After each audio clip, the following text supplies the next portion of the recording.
Our guest today on Meet the Press is Dr. Martin Luther King Jr., who is in San Francisco.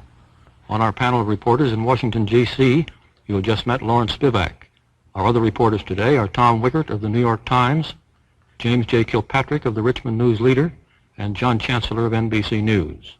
We'll continue the questions now with Mr. Wickert. Dr. King, you said a moment ago that Alabama was a state that gives respectability to the resistance and defiance of the law. And you listed an observance of the law by local agencies in the South as one of the cardinal aims that you were seeking. Yet on March the 9th, you led the second march on Montgomery in violation of a federal injunction not to march. You said that order was unjust, and John Lewis, one of your colleagues, said that the Negroes had a constitutional right to march, injunction or no injunction. Now, was that in keeping with the spirit of nonviolence and the restraint that has always characterized your movement, and could you explain your reasoning in defying the court order that day?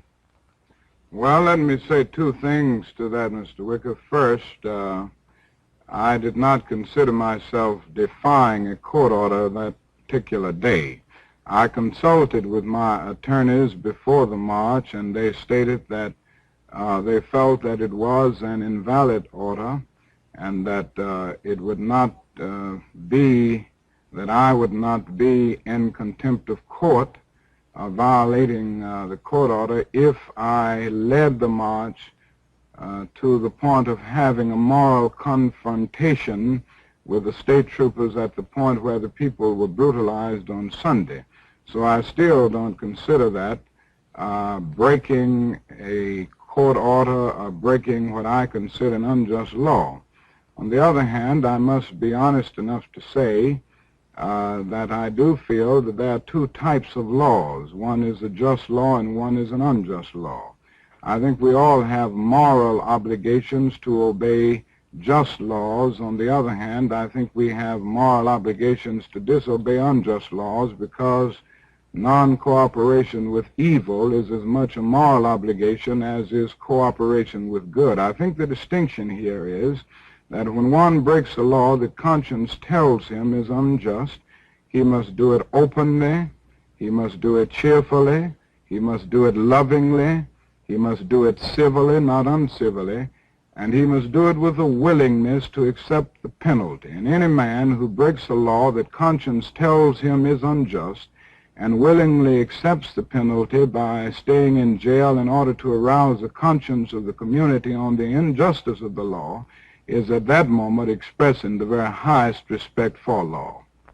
Well, I can sympathize with a good deal of that, but it seems to me you get into a very difficult point here at which one man's conscience is set, in fact, above the conscience of society, which has invoked the law.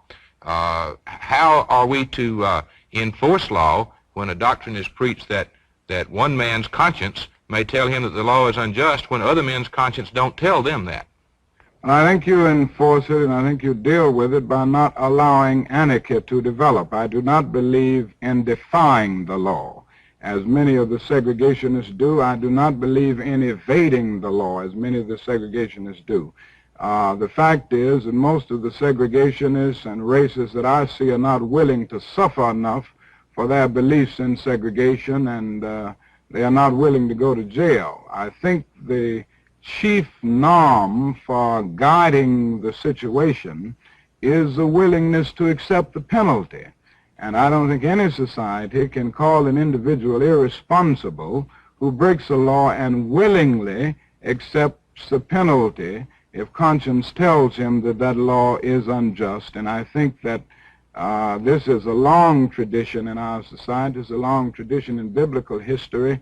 Meshach and Abednego broke an unjust law, and they did it because they had to be true to a higher moral law.